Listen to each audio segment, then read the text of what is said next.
সর্বপ্রথম সে মহান রব্বে কারিমের দরবারে কালিমাত শুকর আদায় করি যে মহান আল্লাহ পাক রব্বুল আলামিন আমাদের আপনাকে ইয়াদ করে ভালোবাসে মহব্বত করেন দুনিয়াতে সমস্ত ফিতনা ফাসাদ থেকে হেফাজত করে এনে যাচাই করে বাছাই করে মসজিদে আসবার বসবার তৌফিক দান করেছেন জুমায় একত্রিত হয়ে খুতবাতুল আহকাম শুনবার তৌফিক দান করেছেন সে মহান মনিবের দরবারে শুকরিয়া জ্ঞাপন করি কালিমাত শুকর আদায় করি ভক্তি করে পরম শ্রদ্ধার সাথে নিজ হৃদয়ের সমস্ত নির্মল ভালোবাসাকে উজাড় করে দিয়া একবার অন্তঃস্থলকে উঁচু করে বলি আলহামদুলিল্লাহ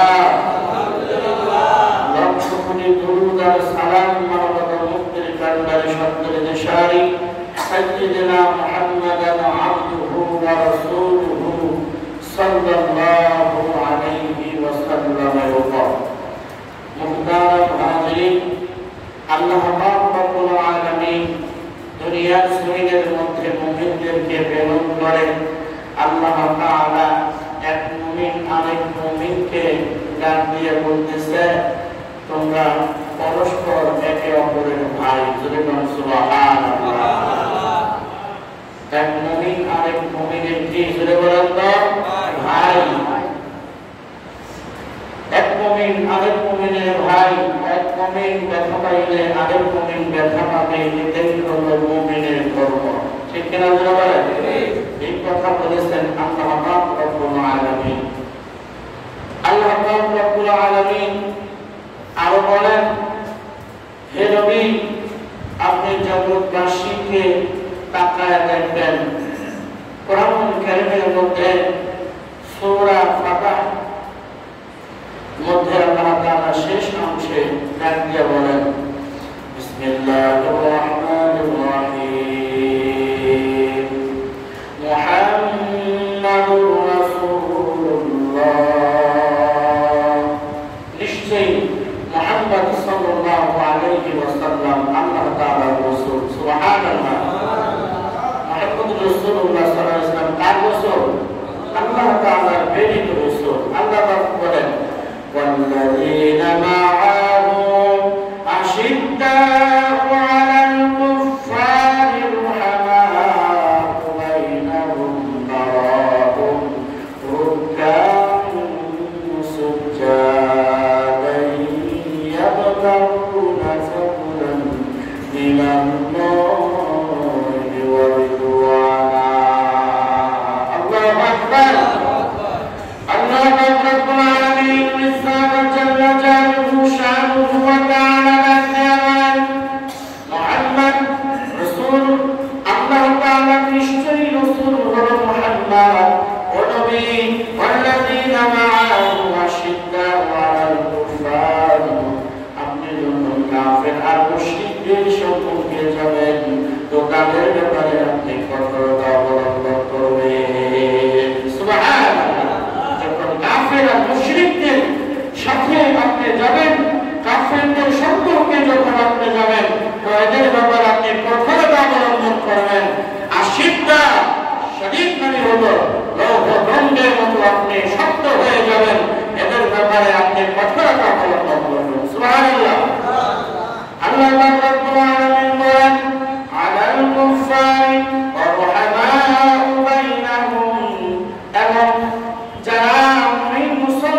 সাল্লাল্লাহু আলাইহি ওয়াসাল্লাম বলেছেন এক মুমিন আরেক মুমিনের সঙ্গে যখন দেখা হবে তখন একজন আরেকজনকে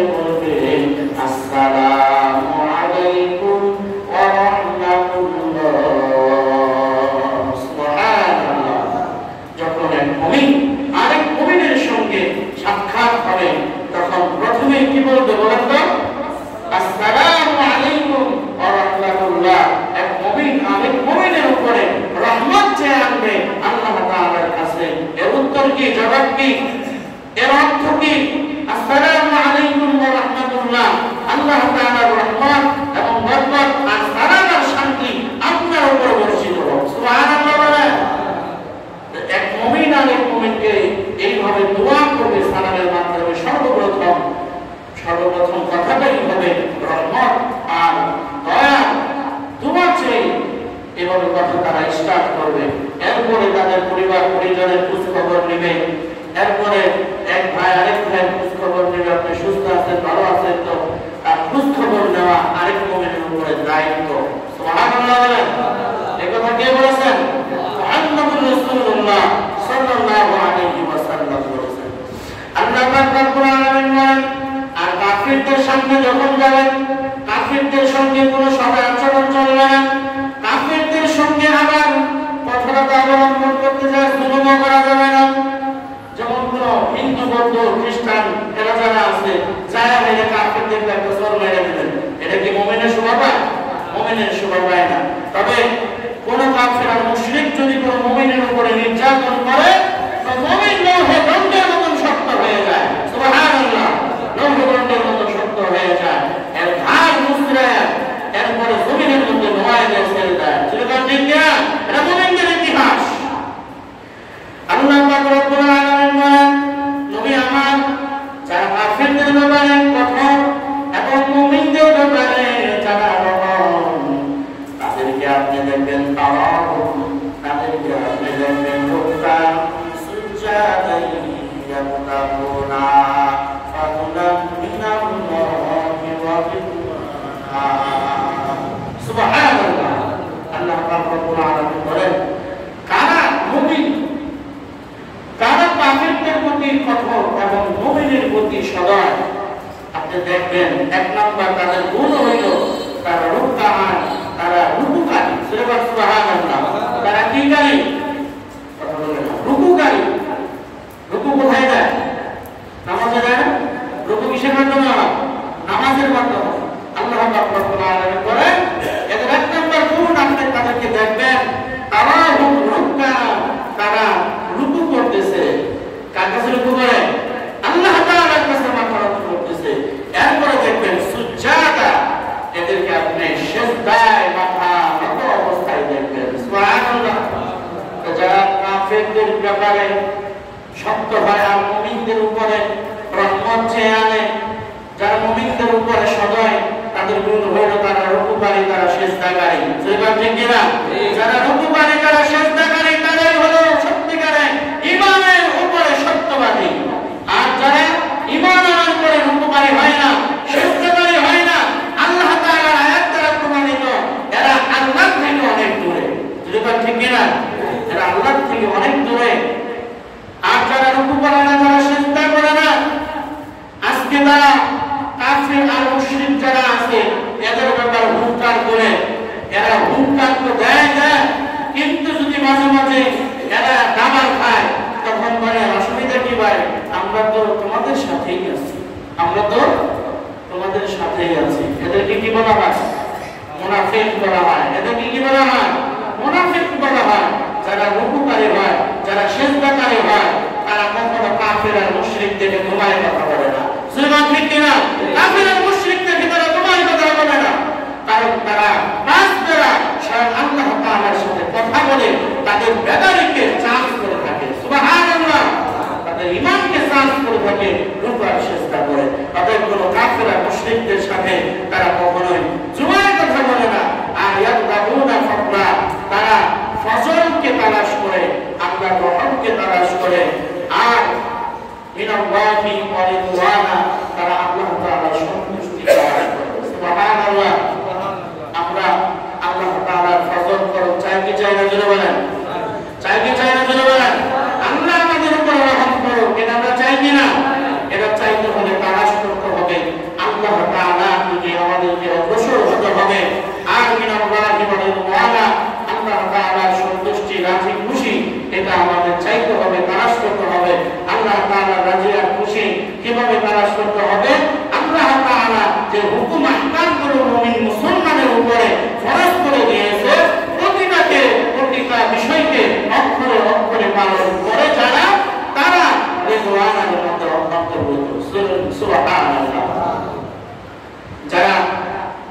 তাআলার হুকুম মানে না, আল্লাহ কি আদেশ করলো আর কি নিষেধ করলো এগুলো ভাগ করে না। আল্লাহ তাআলা রুকুকারীদের সাথে রুকু করতে বলছেন, সে রুকু করে না, সিজদা করে না, নামাজে সে উপস্থিত হয় না, তো তারা আল্লাহর রহম করম আর সন্তুষ্টির থেকে অনেক দূরে। যেটা ঠিক কিনা? অনেক দূরে। এই কথা কে বলেছেন? আল্লাহ তাআলা বলেছেন। এরপর আল্লাহ রাব্বুল আলামিন বলেন, সীমাহুম ফি ওয়াজহিহিম মিন আশারিস সুজুদ। আপনি তাদেরকে দেখবেন বিপদার বেলা মুসিবতে সব সময় একমাত্র আল্লাহর কাছে মাথা নত করে। সুবহানাল্লাহ। কার কাছে মাথা নত করে? আল্লাহর কাছে মাথা নত করেন। সীমাহুম ফি ওয়াজহিহিম মিন আশারিস সুজুদ। ও নবী, আপনি দেখবেন তাদের মাথার মধ্যে সিজদার চিহ্ন আছে। সুবহানাল্লাহ। কিসের চিহ্ন আছে? সিজদার চিহ্ন আছে। তো সিজদা এখন কালো দাগ ফেলায় দেওয়া, এখানে মুসা করে ফেলায় দেওয়া, বসতে বসতে, এটাকে সিজদার চিহ্ন বলা হয় না। এটাকে সিজদার চিহ্ন বলা হয় না। তাফসীরে এসেছে যে যারা সিজদাকারী হয় তো তাদের কপাল থেকে শুরু করে পুরা অজহির চেহারাটা নূরে ঝলমল করতে থাকে। সুবহানাল্লাহ। বুঝা যায় এই মানুষটা একটা সিজদাকারী। আল্লাহু আকবার। এই মানুষটা কি? সিজদাকারী। এখন আল্লাহ তাআলা কইছে, সীমাহুম ফি ওয়াজুহিহিম মিন আশারিস সুজুদ। আশার মানে হলো চিহ্ন, ইশারা। আপনি দেখবেন তাদের মধ্যে সিজদার চিহ্ন আছে।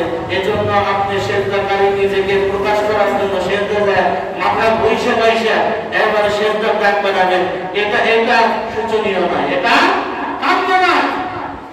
যারা রীতিমতো সিজদা করে আল্লাহ তাআলাকে নামাজে দাঁড়ায় যায়, তার নিজেকে নিজে প্রকাশ করার দরকার নাই। আল্লাহ তাআলার গুণবাচক বান্দাগুলোই ওই বান্দাগুলোকে দেখতে পারে নিশ্চিত নির্ভীকভাবে। এই বান্দাটা সিজদাকারী। সুবহানাল্লাহ। এই বান্দাটা সিজদাকারী। আল্লাহ তাআলা বলেন, যালিকা মাসালুহুম মিনাত তাওরাত। আল্লাহ বলেন, ও নবী, এরা তো তাওরাতের মধ্যে ঘোষণা ছিল, এটা তাওরাতের ইশারা, তাওরাত কিতাবের মধ্যে ছিল। যারা সিজদাকারী হবে তাদের চেহারার মধ্যে সিজদার নূরে ঝলমল করতে থাকবে। সুবহানাল্লাহ। এই দলিল শুধু কোরআনে নয়, এই দলিল তাওরাত কিতাবের মধ্যে। সুবহানাল্লাহ। আল্লাহ রাব্বুল আলামিন বলেন, ওয়া মাসালুহুম ফিল ইনজিল। আর ইনজিল কিতাবের মধ্যে তাদের নিদর্শন দেওয়া আছে এইভাবে। ইনজিল কিতাবের মধ্যে এইভাবে আছে যে মুমিন মুসলমান যারা হয় এরা একটা নতুন চারা গাছের মতো প্রথমে তারা গজায়। চারা গাছটা অতিশয় দুর্বল হয়, দুর্বল হওয়ার পরে আস্তে আস্তে এই গাছটা একটু বড় হতে থাকে, আর এর মধ্যে থেকে কুশি বের হয়। এরপরে আস্তে আস্তে এইখান থেকে একটা ডাল পালা ছাড়ে, নতুন পাতা গজায়া খুব নরম হয়। আস্তে আস্তে অনেক ডাল পালা হওয়ার পরে এর কাণ্ডটা শক্ত হয়। শক্ত হওয়ার পরে এর মাথাটা মোটা শক্ত প্রসারিত এই কাণ্ডের মধ্যে ভর করে থাকে, যা কৃষককে বড় আনন্দ দিয়ে থাকে। সুবহানাল্লাহ। কৃষক আনন্দ হয়, আরে চারা গাছ লাগাইছি, এটা খুব দুর্বল ছিল, আস্তে আস্তে বড় হয়েছে, গাছটা এখন মোটা হয়েছে, এইবার ভালো ভালো বড় বড় ফল ধরার জন্য তৈরি হয়েছে। সুবহানাল্লাহ। ঠিক কিনা? মুমিন হলো তাই, প্রথমেই তারা দুর্বল ছিল, মাত্র 2 থেকে 3 জন নিয়ে আল্লাহ রাসূল সাল্লাল্লাহু আলাইহি ওয়াসাল্লাম মুমিনের সদস্য শুরু করেন। ইসলাম ধর্মের মধ্যে সামান্যতম মানুষ নিয়ে শুরু করেন। এরপরে আস্তে আস্তে দাওয়াত দিতে দিতে ইসলামের মধ্যে মানুষগুলো একেবারেই জমায়েত হতে থাকে। আস্তে আস্তে একজন মুসলিম উম্মাহ, একটা জামাত তৈরি হয়। এরপরে এই জামাতটা শক্তিশালী হয়ে থাকে, আর এই শক্তিশালী জামাত প্রচন্ড শক্তি নিয়ে কাফির মুশরিকদের সঙ্গে জিহাদ করে থাকে। আল্লাহু আকবার।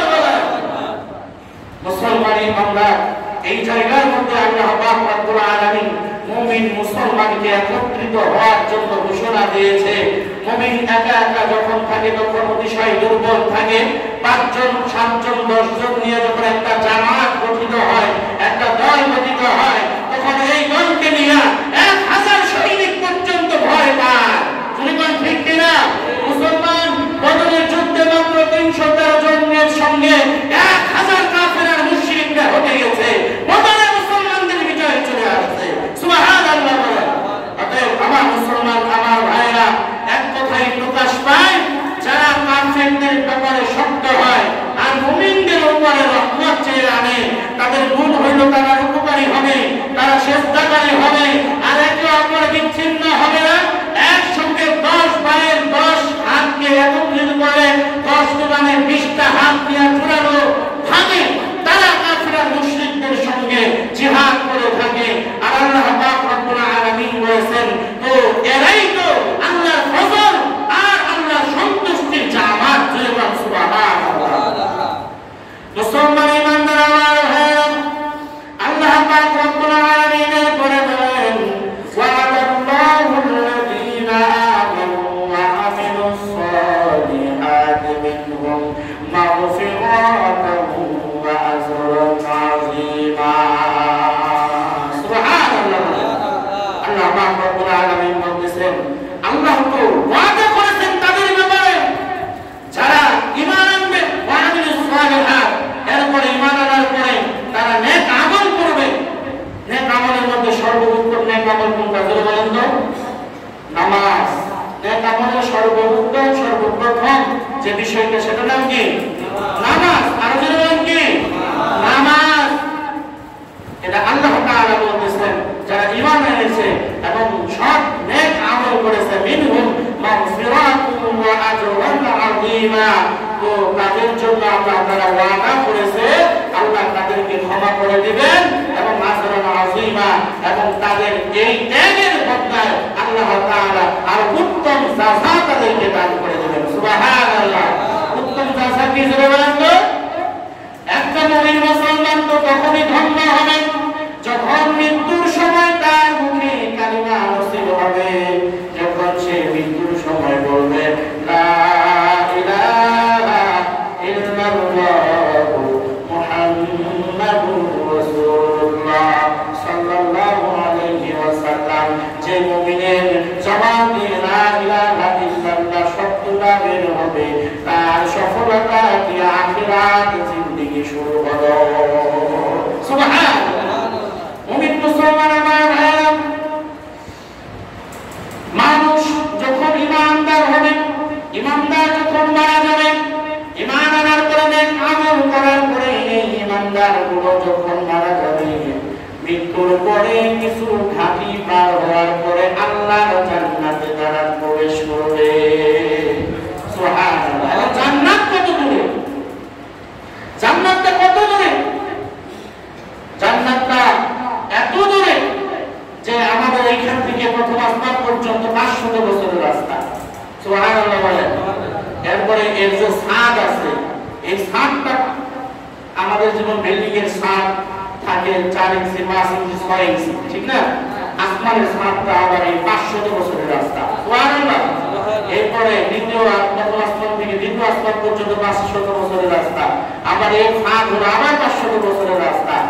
এইভাবে সপ্তম আসমান ভেদ করে সিদরাতুল মুনতাহার পাশে বড়ই গাছ আছে, যে ষষ্ঠ আসমানের পরেই হযরত জিবরাইল আমিন আলাইহিস সালাম এনার বসত করে, যেখানে জিবরাইল আমিনকে থাকতে দেওয়া হয়েছে। এর ডান পাশে যে একটা দরজা বা রাস্তা আছে, ওই রাস্তাটার দিক হলো, ওই রাস্তাটাই হলো জান্নাতের রাস্তা। সুবহানাল্লাহ। কিছুদিন গেলে জান্নাত পাওয়া যাবে। তাহলে কত বছরের রাস্তা না? জোরে বলেন। হ্যাঁ, ইমাম শিবলি রাহমাতুল্লাহি আলাইহি বলেন, মুসলমান ইমানদার জান্নাত এত দূরে না, একটা মুমিন মাত্র 2 কদম পার হবে তো আল্লাহ জান্নাতে ঢুকে যাবে। সুবহানাল্লাহ। আল্লাহু আকবার। একটা মুমিন দেশে জান্নাত এত দূরে রাখতেছে কেন? সে মাত্র 2টা কদম পার হবে আর আল্লাহ জান্নাতে চলে যাবে। হায় হায়, এই 2টা কদম কোথায় রাখবেন? ইমাম রাসালি রাহমাতুল্লাহি আলাইহি বলেন, দুইটা কদম রাখবে হইল দুইটা বস্তুর উপরে, দুইটা বস্তু হইল একটা হলো শয়তান, ইবলিস শয়তানের মাথার উপরে একটা রাখবে, আর নফসের যে শয়তান এই নফসের শয়তানের মাথার উপরে একটা রাখবে।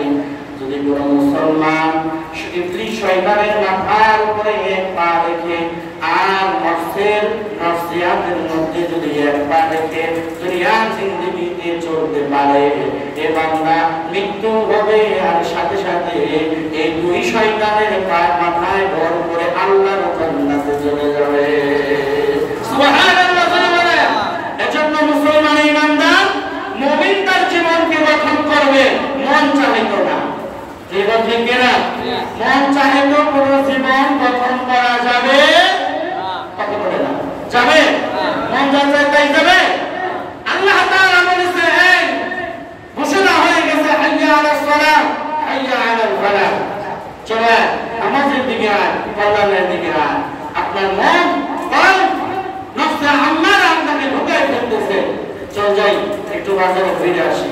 আপনি যদি ওই সময় কন না না না আল্লাহ ডাকছে মসজিদে আমাকে যেতে হবে, তখনই আপনার নফসের মাথার উপরে কলিজার উপরে আপনার পাটা করবে। সুবহানাল্লাহ। আপনি এর মাথায় আর কলিজায় পা দিয়া আল্লাহর দরজার মসজিদে ঢুকবেন। সুবহানাল্লাহ। শয়তানও আপনার বাহন হয়ে যাবে, যে শয়তান বাহন হইয়া আপনাকে জান্নাতে আর নেকের রাস্তায় আপনাকে পৌঁছায় দেবে। সুবহানাল্লাহ। এটা আল্লাহর ওলিদের গবেষণা। নফসের মন চাইলে জিন্দেগি গঠন করা যাবে না, আর শয়তানের প্ররোচনা কখনো করা যাবে না। আল্লাহ বলেন ইন্নাহু লাকুম আদুউম মুবিন, শয়তান তো প্রকাশ্য দুশমন। এ বান্দা কোনটা শয়তান এটা বুঝবি কেমনে? আমি আল্লাহ রাব্বুল আলামিন শয়তানের পর শয়তানকে চেনার জন্য আমি একটা পদ্ধতি গাইডলাইন দিয়েছি, আর সেই গাইডলাইনের নামটা হইল কোরআনুল কারীম। সুবহানাল্লাহ। শয়তানের পথ আর নেকের পথ পুরোপুরি ভাবে আমি আল্লাহ রাব্বুল আলামিন এই কোরআনুল কারীমের মধ্যে বর্ণনা করে দিয়েছি। সুবহানাল্লাহ। তাহলে শয়তান চেনা কঠিন না সহজ? কথা বলেন, শয়তান চেনা কঠিন না সহজ? সহজ। সহজ করে দিয়েছেন কে? আল্লাহ তাআলা। শয়তান চেনো, আরে এমনও তো আমাদের আকাবের ছিল, এমন তো মুমিন মুসলমান ছিল যারা শুধু শয়তান চিনত না, শয়তান দেখতো। সুবহানাল্লাহ। শয়তান কি করত? দেখতো। হযরত ওমর ফারুক রাদিয়াল্লাহু তাআলা রাস্তা দিয়ে হাইটা যাইতেছে, আল্লাহ রাসূলকে ডাক দিয়ে বলে ইয়া রাসূলুল্লাহ মান হাযার রাজুল, ওই যে ব্যক্তিটা হাইটা যাইতেছে ওই ব্যক্তিটা কে? বলে ওই ব্যক্তিটা হলো শয়তান। ওই ব্যক্তিটা কি? শয়তান। ওমর যে রাস্তা দিয়ে যায় ওই রাস্তা থেকে 40 গজ দূর দিয়ে 40 হাত দূর দিয়ে শয়তান যায়। সুবহানাল্লাহ। আর ওই রাস্তা দিয়ে 40 দিন পর্যন্ত শয়তান হাঁটে না, ওমর যে রাস্তা দিয়ে হাঁটে। আল্লাহু আকবার বলেন। এজন্য মুমিন মুসলমান শয়তান চেনা সহজ না কঠিন? কথা বলেন, সহজ। শয়তান চেনা সহজ। যদি কোনো মানুষ কোরআনের ছায়াপথে আশ্রয় গ্রহণ করে তাহলে সে শয়তানের প্ররোচনায় কখনোই পড়বে না। আর নফসকে চেনার জন্য আল্লাহর ওলিদের কাছে যেতে হবে, যেন আপনার নফসটা সঠিকভাবে আফলাহা মান যাক্কাহা এই দলে শামিল হয়। আল্লাহ তাআলা বলেন ইয়া আইয়ুহাল্লাযীনা আমানু তাকুল্লাহা ওয়া কুনু মা'আস সাদিকিন, হে মুমিনগণ আমি আল্লাহকে ভয় করো আর সত্যবাদী যারা আমার ওলি আছে, যারা বুজুর্গ আছে এদের সঙ্গে তুমি সম্পর্ক লাগাও, সহবত লাগায় দাও, তাহলে তুমি নফসিয়াতের শয়তানের হাত থেকে তুমি হেফাজতে থাকতে পারবে। সুবহানাল্লাহ বলেন। এই দুইটার মাথার উপরে যে পা, দুইটা পা রেখে দুনিয়ার জিন্দেগি লালন করতে পারবে তো আল্লাহ পাক রব্বুল আলামিন ওয়াদা করেছে। আল্লাহ পাক রব্বুল আলামিন ওয়াদা করে বলেন এই মুমিন মুসলমান ঈমান এনেছে, সৎ আমল করবে, আল্লাহর জান্নাতে চলে যাবে। সুবহানাল্লাহ। সুবহানাল্লাহ। মুসলমান ঈমানদার আমার হ্যাঁ, তাহলে আল্লাহ পাক রব্বুল আলামিন বলেছেন যে কথাটা এখানে, সেটা হলো মুমিন মুসলমান কখনো কাফের মুশরিকদের সঙ্গে আপোষ করতে পারে না। ঠিক কিনা জোরে বলেন।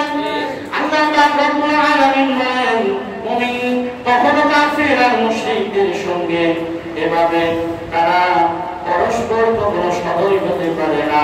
একে অপরের প্রতি মুসলমান রোহাকা হয়ে যাবে, মুসলমান একে অপরের প্রতি সদয় হয়ে যাবে। আর কাফির আর মুশরিকদের বিরুদ্ধে তারা কঠোরতা অবলম্বন করবে। সুবহানাল্লাহ। আমার মুমিন মুসলমান আমার ভাইরা, আল্লাহ পাক রব্বুল আলামিন সূরা তাওবার 73 নম্বর আয়াতে আল্লাহ তাআলা বলেন, ইয়া আইয়ুহান নাবিয়্যু সাবিদিল কুফার ওয়াল মুনাফিকিনা ওয়াগুলুল। সুবহানাল্লাহ। আল্লাহ পাক রব্বুল আলামিন বলেন, ও নবী আপনার কি হলো, কাফির আর মুশরিকদের ব্যাপারে আপনি জিহাদ করেন, আর মুমিন আর মুনাফিক যারা আছে এদের ব্যাপারে আপনি কঠোরতা অবলম্বন করেন। আল্লাহু আকবার বলেন। আপনি কাফিরদের ব্যাপারে সব সময় সোচ্চার থাকবেন, জিহাদ করবেন। যেখানে কাফির আর মুশরিকদের থেকে মুমিনদের উপরে অত্যাচারের ধস নামায় দিবে, আপনিও আপনার জামাতকে নিয়ে একত্রিত হইয়া জোরালো কণ্ঠে আর জোরালো শব্দে দিয়া এদের আঘাতকে প্রতিহত করবেন। আর আপনার উম্মতের মধ্যে যারা মুনাফিক সম্প্রদায় রয়েছে এদের সঙ্গে কখনো সৎ আচরণ করা যাবে না, এদের সাথে কঠোরতা অবলম্বন করতে হবে। এদের সাথে কি করতে হবে? কঠোরতা অবলম্বন করতে হবে। কথা বুঝতে পারছেন আমার বন্ধুরা, আমার ভাইয়েরা? বাংলাদেশ একটা মুসলিম উম্মার দেশ, ঠিক কিনা? বাংলাদেশ 95% কমপক্ষে মুসলিমের দেশ, ঠিক কিনা? মুসলমান সেই জায়গায় যে জায়গায় কোরআন আছে, যে জায়গায় সুন্নাহ আছে, ঠিক কিনা? মুমিন নাই সেখানে যেখানে কোরআন নাই, সুন্নাহ নাই, ইসলামী শরিয়া নাই, ঠিক কিনা? যদি তাই হয়ে থাকে আমার ভাইরা, বাংলাদেশের এমন এক দল বের হয়েছে যার নাম নেব না, যে বলে ইসলামী শরিয়ার সাথে বাংলাদেশের সাথে কোনো সম্পর্ক নাই। নাউজুবিল্লাহ বলেন। এই মুমিন মুসলমান মুনাফিক মার্কা যে দল আছে, এই দলের সঙ্গে কোনো মুমিনের সম্পর্ক হতে পারে না। যাদের সঙ্গে ইসলামী শরিয়ার সম্পর্ক নাই, তাদের সঙ্গে কোনো মুমিন মুসলমানের সম্পর্ক হতে পারে না। সিনেমা ঠিক কিনা? হতে পারে? পারে না। বাংলাদেশের এক দলের মহাসচিব সে বলতে পারে, সে বলে মৌলবাদীদের সঙ্গে আমাদের কোনো সম্পর্ক নেই। নাউজুবিল্লাহ বলেন। আল্লাহ রাব্বুল আলামিন বলেন, ইন্নামাল মুমিনুনা আল্লাযীনা, আল্লাহ তাআলা বলেন নিশ্চয়ই একজন মুমিন আর একজন মুমিন, অতএব সকল মুমিনরাই হলো একজন মৌলবাদ। সুবহানাল্লাহ। আপনিও মৌলবাদ, আমিও মৌলবাদ। মৌলবাদ কাকে বলে এটা আমাদের বোঝা লাগবে, ঠিক না? মৌলবাদ কাকে বলে? মৌলানা, মৌলভী, এটা হলো মূল, এটা হলো মূল। মূল মানে হলো গাছের গোড়া, ঠিক কিনা? পৃথিবীর গাছের গোড়া কারা? আল্লাহ, আল্লাহ রাসূল, আর এদের সঙ্গে রয়েছে একটা জামাত, সেটা হলো মুমিন মুসলিমের জামাত। সুবহানাল্লাহ। আল্লাহ বলেন, আল্লাহ তাআলা বলেন, এক মুমিন আর এক মুমিনের বন্ধু, আর তাদের বন্ধু হলো আল্লাহ আর তার রাসূল। তো মৌলবী আর মৌলানা, মৌলবাদী, এরা হচ্ছে মূলবাদী, এরা হলো মূলবাদী, এরা হলো মূলে, এরাই মুসলিম উম্মার হবে নেতা। ঠিক কিনা? আমার বন্ধুগণ, মৌলবাদীদের সাথে সম্পর্ক নাই। প্রত্যেকটা মুসলিম হলো মৌল, প্রত্যেকটা ইমানদার হলো মৌলবাদী। ঠিক না? নিজেকে মৌলবাদী বলতে আপনি অস্বীকার করতে পারবেন? খুব বুঝাইছে এতদিন আমাদেরকে মৌলবাদী মৌলবাদী।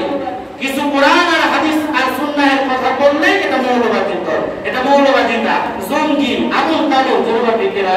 এগুলো খুব বুঝাইছে মুসলমানকে, কিন্তু মুসলমান বোঝার চেষ্টা করে না আসলে মৌলবাদীটা বিষয়টা কি। মৌলবাদী এটা আরেক অর্থ হলো বন্ধু। এক মুমিন আরেক মুমিনের কি? বন্ধু। মানে কি? বন্ধু। মুসলিম, মাওলানা, হাফেজ, কারি, মুহাদ্দিস, মুসলিম, মুমিন, এরা যা আছে এগুলো সব মৌলবাদী শব্দ থেকে আসছে। সুবহানাল্লাহ বলেন। মৌলবাদী থেকে আসছে। আর এই মৌলবাদীদের সঙ্গে তাদের সম্পর্ক নাই। তো এদের সাথে কোনো মুসলমানের সম্পর্ক হবে, কথা বলে না, এদের সাথে মুসলমানের সম্পর্ক হতে পারে পারে না। যারা মৌলবাদীদের সঙ্গে সম্পর্ক রাখতে চায় না, এরা সম্পর্ক রাখতে চায় কাফের আর মুশরিকদের এজেন্ডার সাথে। যদি বল ঠিক কিনা? এদের সাথে রেজও আছে। এরা সবাই মিলে একসাথে ওইখানে গবেষণা করে একের পর এক রূপ চেঞ্জ করে তারা আসে আমাদের সামনে, আর আমরা তাদেরকে মেনে নেই।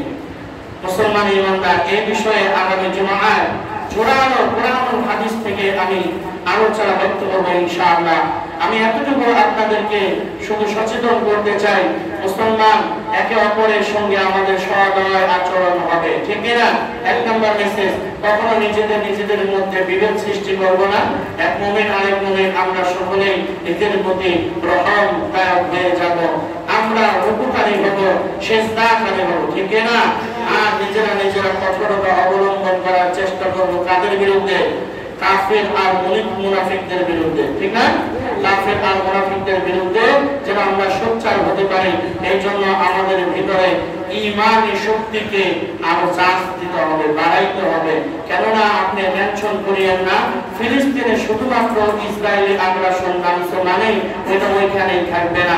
মুহাম্মদ রাসূলুল্লাহ সাল্লাল্লাহু আলাইহি ওয়াসাল্লামের ভবিষ্যৎবাণীর মধ্যে রয়েছে তৃতীয়তম মুসলিম আর কাফিরদের মধ্যে যে যুদ্ধ সংগ্রাম হবে সেটা হবে দ্বিতীয়তম বিশ্বযুদ্ধ। এ আমার মন বলতেছে এই যুদ্ধটাই পুরো পৃথিবী জুড়ে সমস্ত 200 কোটি মুসলিমদের উপরে তাদের আগ্রাসন চালানোর চেষ্টা করবে। আপনি ঠিক বললেও ঠিক, না বললেও ঠিক, যা বলতেছি এই ঠিক। অতএব এটাকে ঠিক রেখে এই তাগাদাকে সামনে রেখে এখনো সময় আছে, আমরা রুকুকারী হয়ে যাই, সেজদাকারী হয়ে যাই, মুসলিম উম্মাহ একে অপরের হাত ধরে সামনে আগানোর চেষ্টা করি। কাফের আর মুশরিকদের সামনে যায় যেন বুকের পাটা টান করে দাঁড়ায়, এরপরে এদের আগ্রাসনের বিরুদ্ধে আমরা লড়াই করতে পারি। সে তৌফিক আল্লাহ পাক রব্বুল আলামিন আমাদেরকে দান করেন। সকলে বলেন আমিন। আরো জোরে বলেন আমিন।